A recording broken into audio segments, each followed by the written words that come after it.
Nagkakilala sila sa isang maliit na cafe, ang simmering ng kape at ang tamang liwanag ay nagbigay ng tamang ambiance. Magaan ang usapan habang nagbabalik tanaw sa mga simpleng bagay na nagpasaya sa kanila. Habang nagkukuwentuhan, unti-unting nalutas ang mga sirang bahagi ng kanilang mga puso.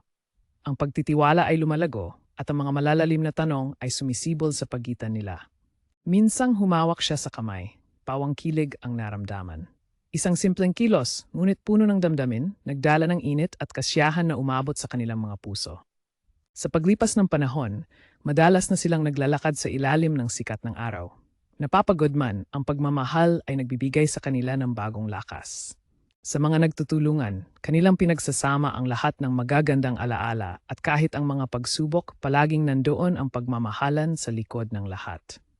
Sama-sama nilang hinarap ang mga hamon, bawat pagsubok ay nagpatibay sa kanilang samahan. Ang pinagdaanan ay nagpatuloy na nagpatibay ng kanilang pangako sa isa't isa.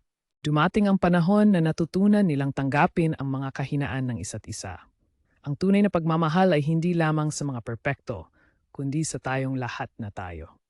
Palaging nagkakaroon ng puwang sa tapat na pag-uusap. Sa bawat pagtiyak na handa silang makinig, ang kanilang koneksyon ay patuloy na bumubuo. Sa mga maliit na selebrasyon, ipinagdiriwang nila ang bawat tagumpay at bawat hakbang ng kanilang paglalakbay ng pag-ibig. Dito, ang pagmamahal ay namamayani.